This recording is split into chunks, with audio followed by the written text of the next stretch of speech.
Edward Tirtanata. Thank you banget udah mengundang ke sini. Sama-sama. Kalau dari Edward sendiri apa nih titik terendah yang pernah dialami? Jadi hidup seorang pengusaha atau entrepreneur itu tuh selalu penuh dengan up and down gitu ya. Dan salah satunya tentunya yang paling relevan itu adalah pada saat corona ini. Karena kenapa waktu itu pada Januari 2020 kita kan waktu itu baru aja keluar dari amazing month. Hari Desember itu tuh kita rekor revenue-nya, lalu abis itu kita berhasil close investor juga yang investasi senilai $109 juta.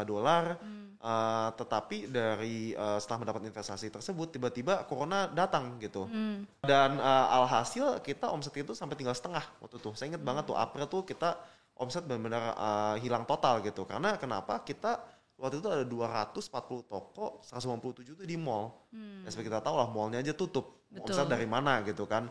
Nah karena corona ini tuh kita pertama kali benar-benar secara tim dan organisasi merasa susah banget gitu. Tapi kita kembali lagi kepada visinya kita. Kita tuh mau jadi apa gitu. Kita kan pengen jadi nomor 1. Tentunya pasti ada tantangan. Dan ini mungkin menjadi tantangan terbesar yang pernah datang ke organisasi kita gitu. Nah kita mulai dengan pertama adalah dan untuk supaya bisa keluar dari pandemi ini, yang pertama itu paling penting adalah menjaga tim kita gitu. Karena kita we work as a team. Kopinana itu bukan cuma dari saya doang, tapi semua pegawai kita dan semua partner kita itu adalah berkontribusi juga gitu. Makanya waktu itu pada saat corona mulai kita langsung ambil tindakan, kita tidak akan memecat, kita tidak akan memotong gaji, kita rugi deh nggak apa-apa, tapi yang penting kita tuh bisa menjaga pegawai kita di Kopi Kenangan supaya selalu merasa aman gitu dengan job security mereka. Saya bahkan waktu bilang saya untuk menjaga security tim kita siap mau gaji Rp1 pun saya siap gitu. Dan saya mau waktu akhirnya mengambil gaji Rp1 gitu. Melihat April tuh parah banget gitu kan. Betul. Nah, lalu betul. Jadi melihat bahwa SDM itu bukan liabilities tapi itu aset yang justru harus dijaga ya. Itu aset karena ujung-ujungnya di semua food service kita kan dealing with people gitu ya. Kita ujung tombaknya itu adalah pegawai kita yang berada di frontliner ini gitu. Dan apabila mereka itu tidak merasa nyaman dan tidak merasa aman dengan pekerjaan mereka dan dengan keluarga mereka, susah gitu untuk kerja. Kepikiran kan pasti. Betul. Jadi nggak mungkin kita memberikan service yang terbaik. Kalau misalnya keluarga kita aja nggak bisa makan, gimana mau memberikan service gitu kan. Jadi makanya dari situ itu adalah hal pertama yang kita lakukan. Lalu kedua, kita tuh melihat bahwa offense itu adalah the best defense gitu. Dalam artian kita ngelihat bahwa kebanyakan semua orang kan akhirnya tutup toko ya kan sama pandemi ini. Tutup toko dan bahkan conserve cash dan sebagainya ya. Tapi kalau kita ngelihat bahwa ini tuh justru kita pandemi kan berkepanjangan. Dan demand ini tuh pasti berubah gitu. Dari mungkin dulu orang ke mall, sekarang udah orang nggak ada yang ke mall, nggak ada yang ke kantor juga gitu. Makanya dari situlah kita malahan melihat bahwa kita tuh harus jemput bola, customer kita tuh ada di mana gitu. Dan saya ngelihat bahwa revenue kita yang di ruko-ruko sekitar daerah perumahan itu naik pesat gitu. Kayak contoh, saya ada satu ruko di Rawamangun gitu ya. Mungkin dulu kita hanya bisa jual 300, mungkin 250-300 cup sehari. Pada masa pandemi kita bisa sampai menjual 1000 cup gitu sehari. Karena semua orang tuh udah nggak ada di kantor, semua orang di rumah gitu. Makanya dari situ kita melihat bahwa kita harus mencari kecamatan-kecamatan yang banyak residential area, menggunakan data, mereka ada di mana, kita jemput bola, kita buka toko di sana. Dan alhasil berkat perjuangan kita di tahun 2020, itu 2020 kita benar-benar stres banget deh, sibuk banget, dimarahin terus sama investor. Tapi kita akhirnya kembali gitu pada akhir Desember 2020, revenue kita naik 80% atau 75% atau 80% year on year. Lalu transaksi digital kita naik sampai 200%. Wow, gitu. Justru malah meningkat ya? Meningkat gitu, karena itu benar-benar penuh dengan kerja keras lah sampai ke sana. Tapi tentunya profit kita ya turun jauh ya. Tapi dimaklumi lah ya. Betul. Mau gimana gitu kan. Tapi kita tetap bisa berbangga gitu sebagai tim di Kopi Kenangan bahwa kita berhasil untuk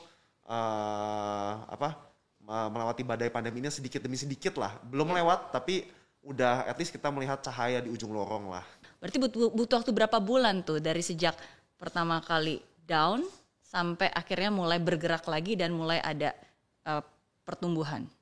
Kalau saya sih orangnya emang sedikit gila ya gitu. Jadi apa namanya, kalau pada saat ngelihat krisis kayak gini tuh saya malah jadi makin tertantang gitu, makin apa namanya, makin sedih, stres, tapi tetap apa ya, malahan selalu pasti mencari ide terus gitu, karena saya seumur hidup itu tuh emang jalannya kan nggak selalu smooth ya gitu. Saya dulu pernah coba usaha batu bara, lalu abis itu bangkrut, lalu saya pernah dulu jualan baju, beli baju Tanah Abang lalu jual lagi dan sebagainya lah. Waktu saya udah mencoba macam-macam dan udah terbiasa gitu sama problem tuh udah, ya udahlah kita bawa tidur aja. Jadi makanya dari situ tuh mungkin saya waktu itu kebingungan sekitar beberapa minggu. Tapi lama-lama setelah ngelihat kembali ke data kita, kembali ke aplikasi kita, kita menyadari bahwa ada jalan gitu. Nggak tahu bener apa enggak ya, tapi ada jalan gitu menurut saya waktu itu.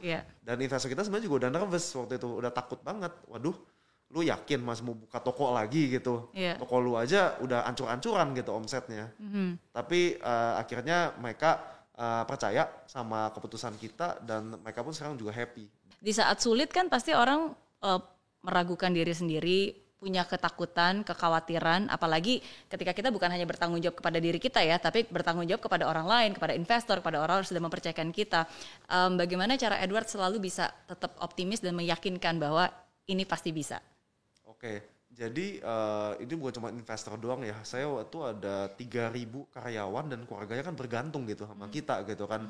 Jadi kalau misalnya ini sampai kolaps, ya ada 3.000 keluarga nggak bisa makan gitu kan. Jadi pressure-nya tuh emang besar sekali gitu di pundak saya. Jadi dari kayak 2017 saya mulai happy-happy kan tiap hari. Nggak ada pressure gitu rasanya. Masih kecil kan satu toko. Sekarang makin apa tuh makin pusing, makin stres, uban tambah banyak gitu kan.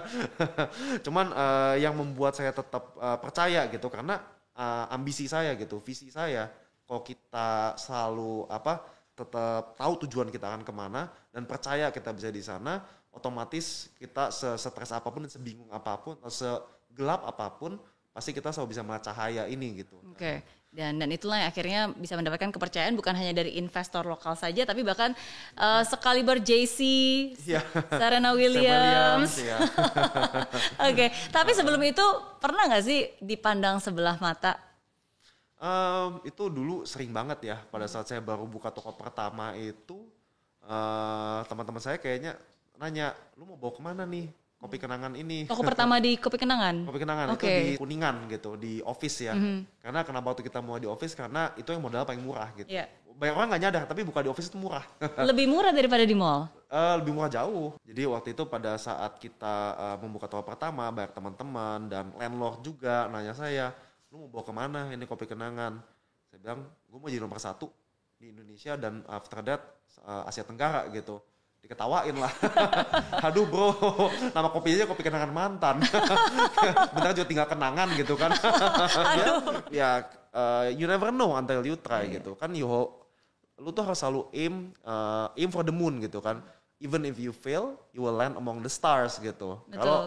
Kalau ambisinya kita itu hanya untuk membuka 1 toko, 2 toko udah puas, ya kita stuck di situ. Jadi your achievement itu hanya sebesar mimpi lu juga gitu. Kalau mimpi lu kecil ya udah lu di sana-sana aja gitu kan.